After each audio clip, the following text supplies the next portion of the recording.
Thank you. Thank you. Thank you, please. Well, thank you for that warm and generous welcome this morning. You know, the leaders of the labor movement in our city have both been welcoming and patient with me in my first year as the Archbishop of Chicago. Until now, I've been unable to respond to the many invitations offered over these past months to visit you. And so I am grateful for these gestures of welcome and your kind understanding.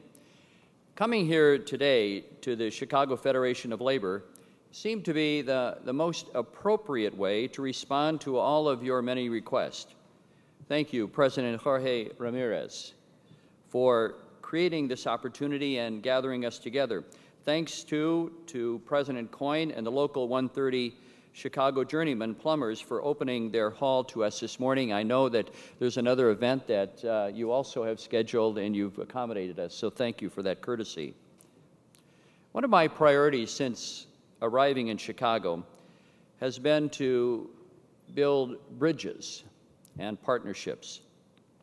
Today, I reach out to the leaders of the labor movement and all who are here this morning. I see this opportunity as a first of many to build on the proud tradition of collaboration and common commitment between labor and the church. You know better than I.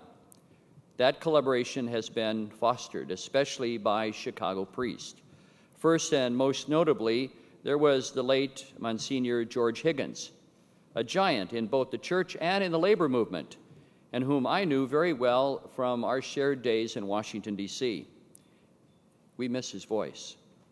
Then there is the very much alive Father Cleet Kiley. We are blessed to hear his voice in these very important times. I come here today to offer my friendship and my support as a Chicago's new Archbishop, and to renew an essential and long-standing relationship between the Catholic Church and the labor movement. Our ties are not built on personalities, though we have been blessed with great leaders, and there are enduring principles that have bound us together even more deeply. Principles like the dignity of each and every human being, made in the image and likeness of God, which President Ramirez just noted. The dignity of work and the rights of workers, but also the principles of solidarity, community, and the common good.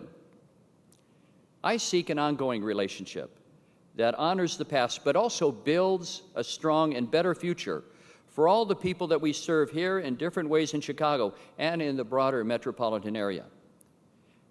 I sincerely believe that a strong, respectful, effective, and open relationship between the church and the labor movement is good for labor, good for the church, and good for Chicago.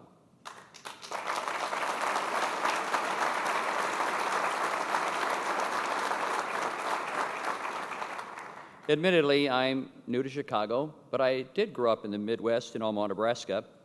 I feel very much at home here due to the welcome and the advice that I've received. One piece of advice I got early on was, Archbishop, you've got to learn the Chicago way. Something told me they weren't talking about deep dish pizza. And then he added, here in Chicago, it's business, government, and labor together. We all come together to the table and seek to find ways so that things can work out for everybody involved.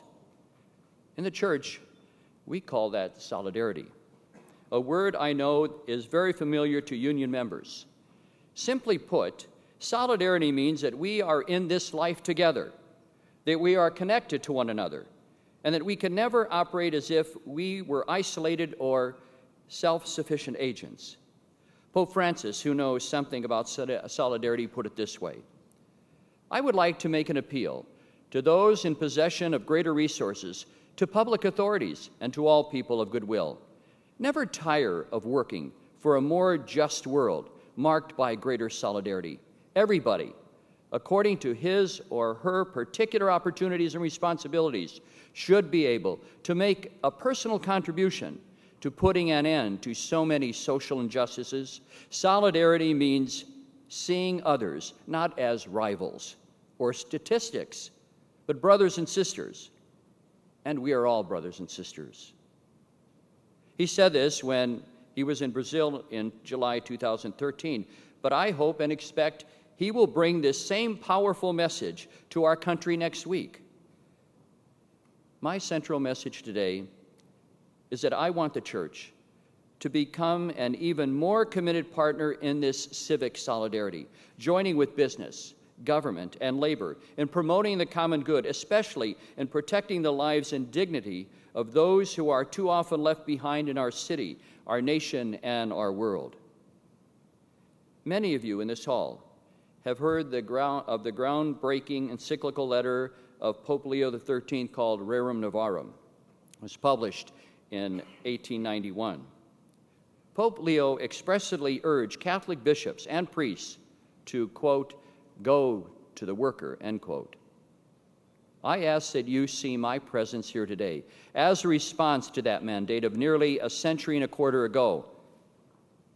I have come today to tell Chicago workers, the Catholic Church is with you. Pope Francis is with you. I am with you.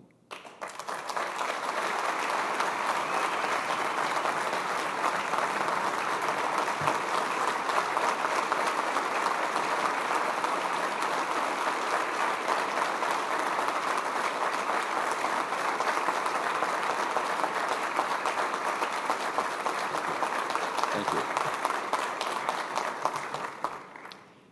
And I do so recognizing that my message to business leaders and elected officials is the same. As we work together to build a better Chicago and promote the common good throughout the metropolitan area. What can union members expect from the Catholic Church here in the Archdiocese of Chicago? Today I want to talk about 4 things that I believe the Catholic Church offers to organized labor, given the historically deep connection and history between the labor movement in Chicago and the Catholic Church here in Chicago. First of all, the Church can offer its vision, its principles, and moral framework that can lift up the dignity of work and affirm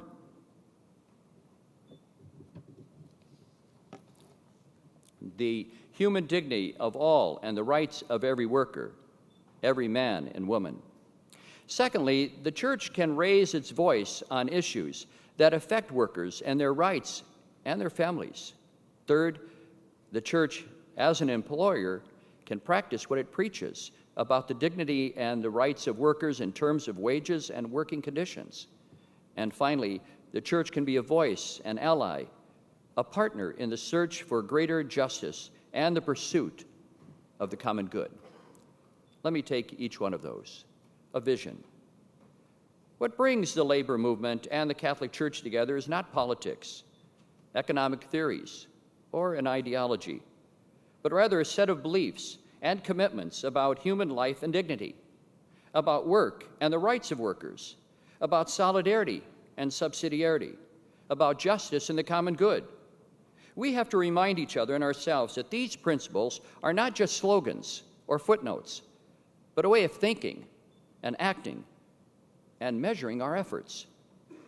For centuries, but especially over the last 125 years, the Catholic Church has offered a strong and principled vision on the dignity of work and justice for workers.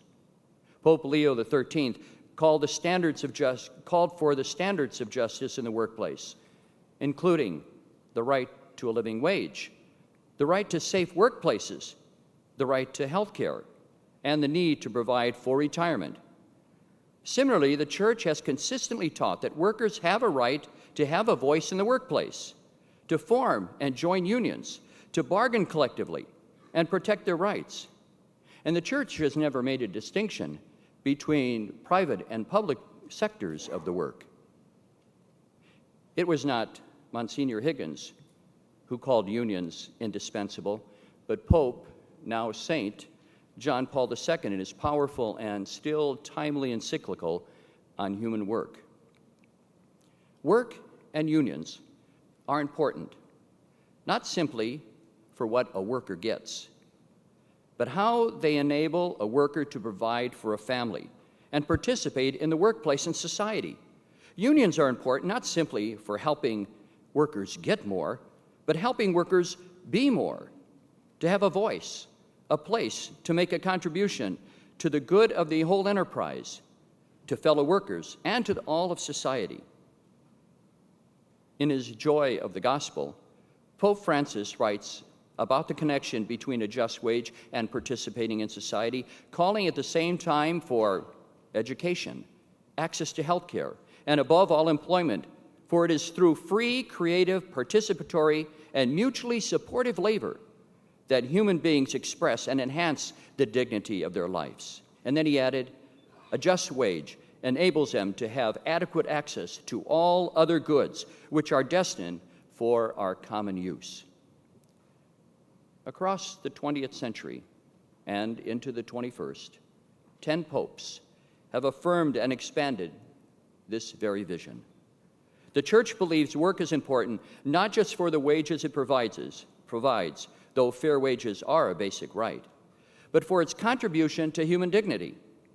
A society that fails to see the link between work and the promotion of human dignity risks its future, as the Holy Father warned in his 2014 address to Italian youth. And this is what he said: "We cannot resign ourselves to losing a generation of young people who do not have the dignity of work. A generation without work is a future defeat for the country and for humanity. We must fight against this and help each other to find a solution through help and solidarity." And this past July, Pope Francis spoke in Bolivia to an international gathering of grassroots activists in the World Meeting of Popular Movements in Santa Cruz. His concluding words are very powerful. Quote, "The future of humanity does not lie solely in the hands of great leaders, the great powers, and the elites. It is fundamentally in the hands of people and their ability to organize. It is in their hands, which can guide with humility and conviction this process of change," end quote. For me, these words mean that leaders both in labor and the Church need to stay close to the rank and file members if the transformational change the Pope is calling for is to take place. These words are both stirring and challenging for all of us. They also help build our anticipation of the Pope's upcoming visit to the United States. Already, many in the labor movement have offered a warm welcome to the Pope, and I'm confident his message will strengthen our ties and challenge us to renew our commitment to our common values. Secondly, a principled voice on issues that affect workers and their rights. The Church does not simply provide a vision for a just economy and for the rights and dignity of workers. The Church also is called to speak out, to offer a challenging voice, sometimes a prophetic voice, to advance these principles in economic and political life.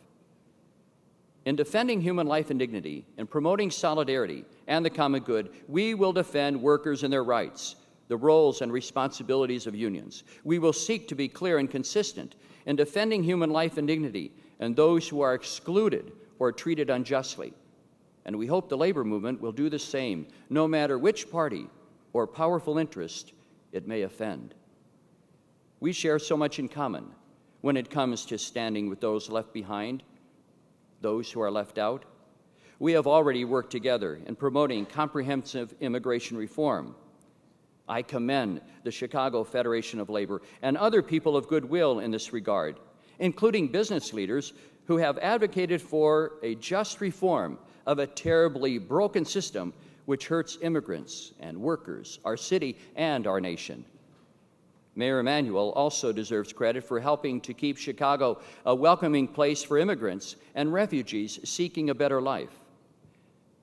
The horrifying picture of little Aylin Kurdi, the small Syrian boy on the beach, should call us to action in welcoming all those fleeing oppression, violence, and despair.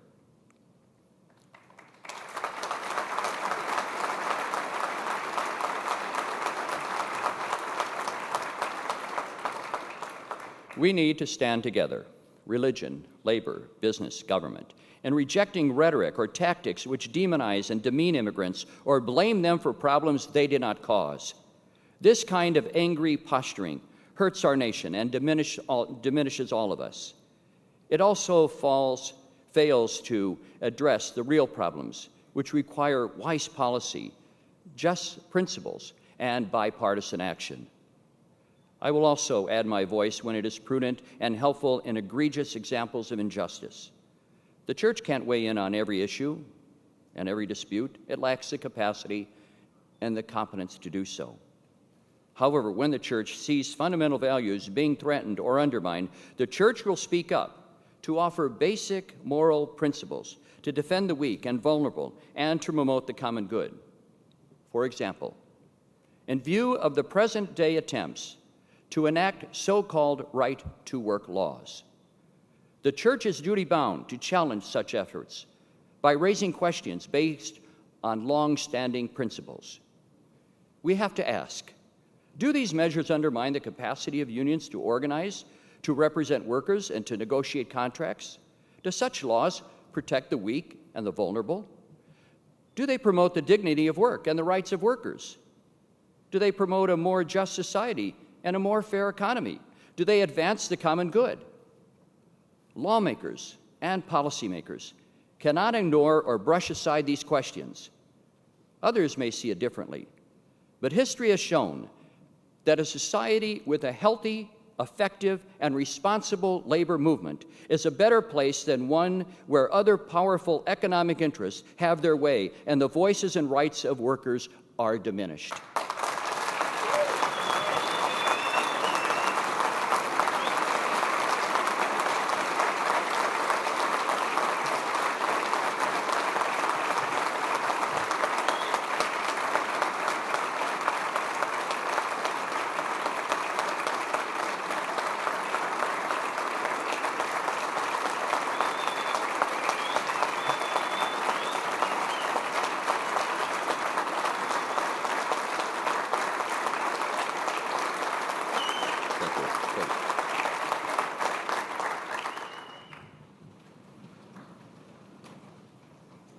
Let me also say that the church's search for the common good takes other forms as well.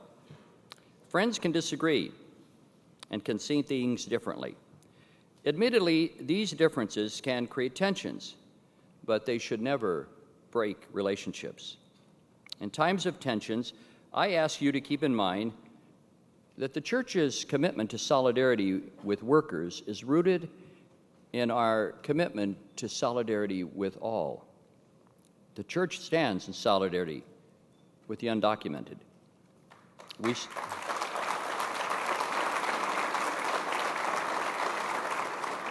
We stand in solidarity with the poor and the homeless. We stand in solidarity with unborn children and their mothers. We stand in solidarity with the unemployed. We stand in solidarity with families and their children and their rights to a good education. We stand in solidarity with the elderly and the sick. Some of you will not share our commitments on one or more of these priorities. I ask that you respect that these commitments flow from the same core beliefs in human life, human dignity, and solidarity as our support for workers and their unions.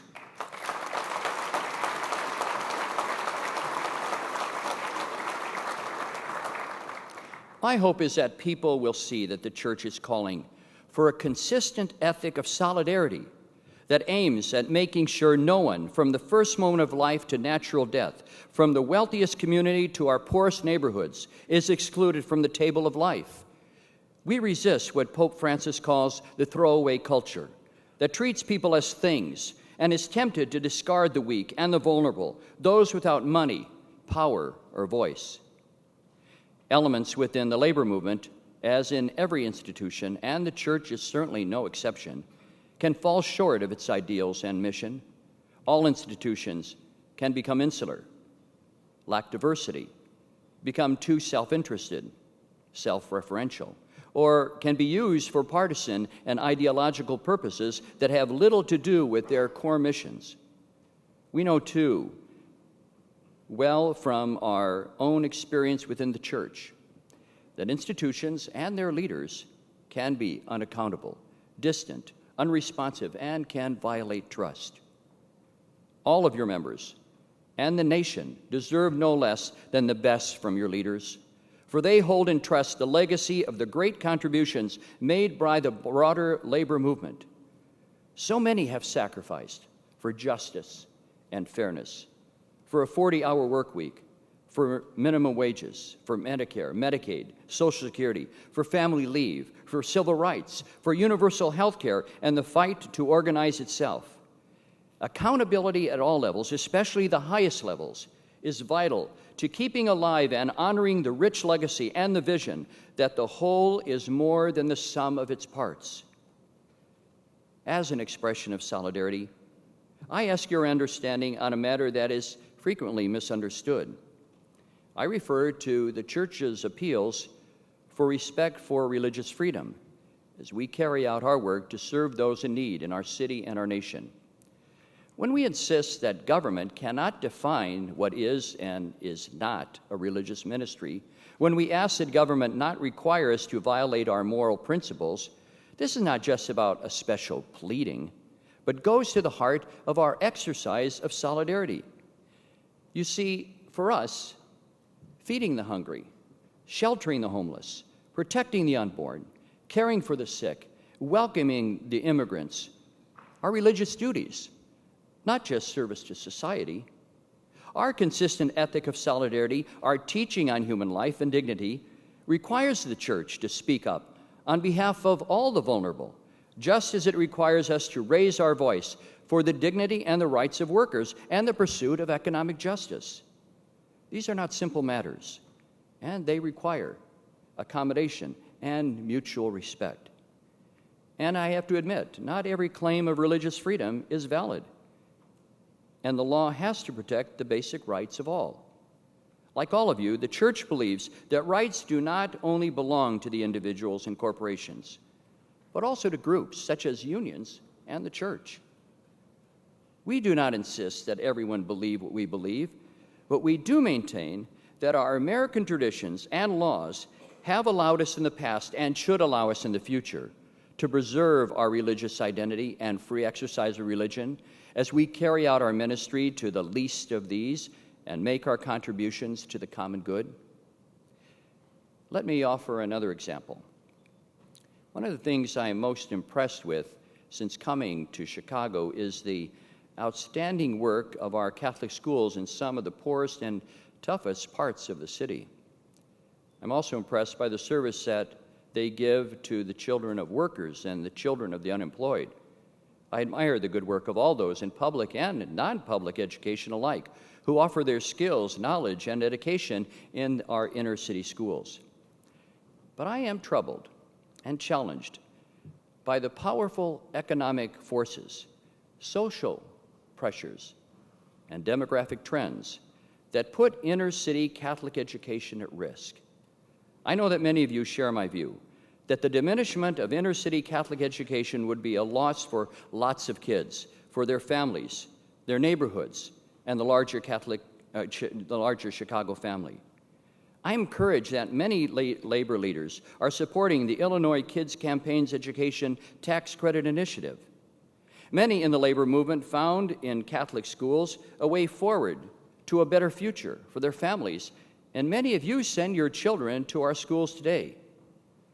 I don't want or expect anyone to turn away from the struggles to support or improve public education.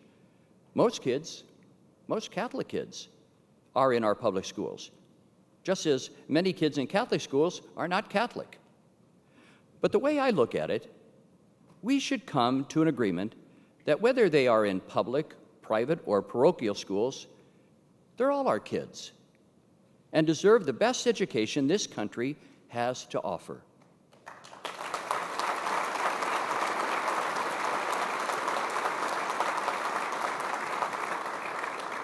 So what I'm offering is a hand of friendship, inviting all to work together to improve the education of all of our kids. And as part of that, to work to keep alive the remarkable service of inner city Catholic schools that are beacons of hope in some of the poorest neighborhoods of Chicago. You can count on me to work with others to support public education, its funding, and improvement.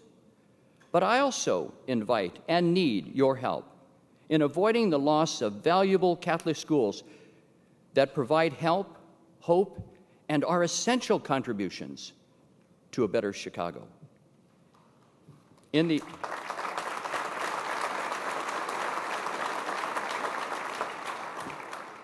end, as partners in building the common good, we need to commit ourselves to learning from each other, staying together through it all, because the rights and the dignities of workers and all God's children deserve our collaboration and mutual goodwill and respect. Again, we owe it to each other to have a consistent ethic of solidarity. My third point, practicing what we preach.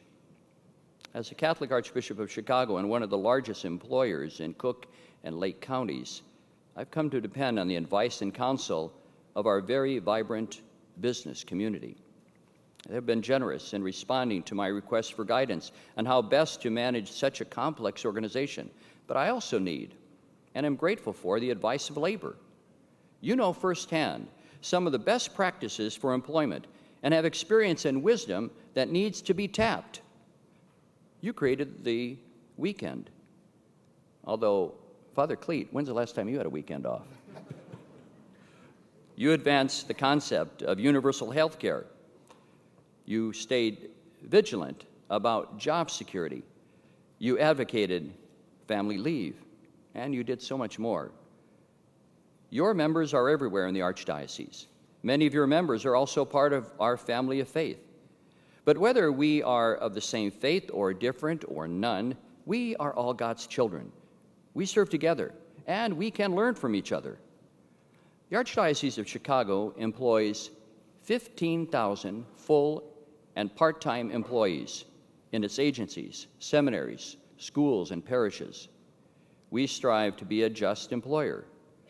I have asked our Archdiocesan staff to review all of our human resource policies to ensure we are practicing what we preach about the dignity of work and the rights of workers. We will work earnestly to address any gaps. After all, like everyone, we also need to be accountable. Because the Archdiocese is an employer, some employees and some unions may want to organize in our workplaces. Some Archdiocese and diocesan employees are already organized, and we work with their unions to advance our mission and our mutual obligations to workers. Others are not. And that is because some jobs, quote unquote, in the church are really ministerial positions and must answer to a higher law than those passed by legislators. We may have differences in this area, but if we stay firm in our commitment to principled dialogue, we can resolve differences and move forward together. That's my hope. And so I ask you, President Ramirez and the Chicago Federation of Labor, to collaborate with us in creating a workable mechanism for dialogue and to resolve conflict whenever it should arise. As an employer, the Archdiocese today can affirm two important commitments. For more than 30 years, the Archdiocese has had a project labor agreement with the building trades. Cardinal Bernardine initiated this agreement, and Cardinal George continued it. Today, I affirm it as well.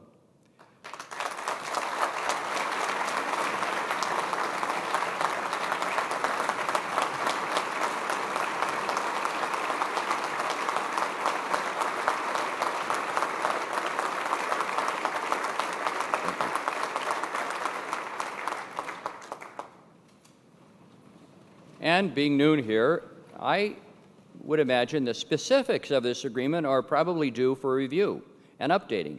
And so I asked President Ramirez to meet with my delegate, Father Kiley, to create a vehicle to conduct this review.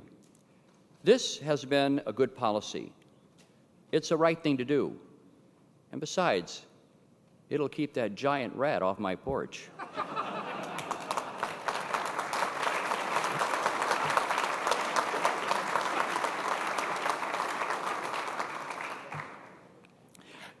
A long-standing policy of the United States Catholic Bishops' Conference is to hold its meetings and events in union hotels or, in the absence of such, in hotels free of labor disputes. Unite Here has developed a program you may be aware of called the Fair Hotel Program, something like a fair trade program. The Archdiocese and its agencies will also adopt this approach when scheduling our events. We will work together to find the words and means to honor this commitment. My final point is that I hope that you, your members, will see in the Catholic Church a consistent ally for economic justice and a partner in promoting the common good. First, I will personally support workers' efforts to secure their rights and adequate conditions to accomplish their work. In a talk last June, Cardinal Donald Wuerl of Washington observed that growing up in southwest Pennsylvania, he learned early on that one visible way that solidarity was manifested both within the movement and in the larger society was respect for the picket line. He also talked about the new picket lines that should not be crossed, like demonizing immigrants, racial profiling, wage theft, to name just three.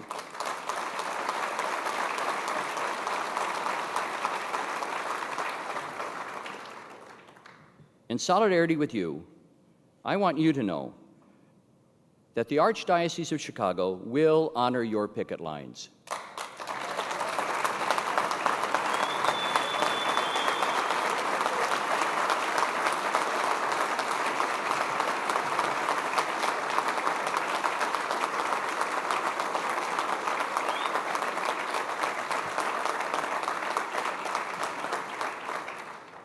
A second way of being a partner. I will continue to encourage priests of this archdiocese to be involved in the labor movement. They will continue the legacy of great priests such as Monsignor John Hayes, Monsignor George Higgins, Monsignor Jack Egan, and Father Cleet Kiley. I welcome and support the participation of priests in the labor movement, but we need to be clear. The presence of the Church in the labor movement is not primarily through participation of clergy, but through the leadership of Catholic lay men and women in their unions and in the larger labor movement. The Catholics in this room and those who follow you are the Church in the labor movement. You put your faith into action. You are Catholic social teaching at work. Thirdly, many union members are members of our parishes. Thank you for your leadership, service, and investment of so many union members in their local communities of faith. Working with our Peace and Justice Office and our pastors, I would urge that we look for ways to encourage and promote conversations about work and workers' right at the parish level. I particularly hope we might focus on the experiences of immigrant workers who are very vulnerable. Perhaps Labor Day can offer opportunities for celebration, education, and advocacy on work and workers. And fourthly, many years ago, we had labor schools here in the Archdiocese. Today, let's explore how Catholic labor leaders, Catholic business leaders, and others can find new ways to share the message and educate the next generation of Catholic workers. The Church is deeply concerned about how consumerism, materialism, excessive individualism, extreme libertarianism, economics that shapes people's lives. The Church is also a voice on behalf of workers facing dire circumstances in other parts of the world. This, too, is part of the Catholic vision we share with the labor movement. We should be willing to do more in joining our hands in solidarity to support our brothers and sisters in other countries. The Catholic vision and its moral vision, its moral framework, offer a different way of thinking, a different way of acting in economic life. We need to share this vision more broadly and deeply, ever committed to a consistent ethic of solidarity. I've laid out a lot here this morning. As I said, I want this to be the beginning of a conversation, not the end. I've tried to identify areas of ongoing collaboration, future challenges and opportunities for new work together. Again, I asked President Ramirez to join with me to create a working group of representatives of the Chicago Federation of Labor and the Archdiocese to review the proposals I have offered this morning, and others to recommend ways we can work together, especially in the challenging situations we all face. Friends, 125 years ago, Pope Leo wrote of the, quote, misery and wretchedness pressing so unjustly on the majority of the working class, end quote. With the upcoming visit of Pope Francis next week, we can anticipate that he will, in his earlier words, quote, address a strong appeal from my heart that the dignity and the safety of workers always be protected. The Catholic Church in Chicago and the workers of Chicago helped build the national labor movement. Great leaders in our church and city years ago took up this mission with courage and commitment. Now it is our turn. I come today to offer my thanks and commitment, my faith, my hope, that we can build on this proud legacy by working the Chicago way with labor, government, and business to promote the dignity of work, protect the rights of workers, act with greater solidarity, and pursue the common good. But we need to keep our eye on the ball, as there is still so much more for us to do together. When it takes an executive order to get sick days for workers, we have more to do together. When 25% of new mothers return to their jobs 2 weeks after giving birth, we have more to do together. When the gulf between the highest income and lowest income Americans continues to grow wider by the day, we have more to do together.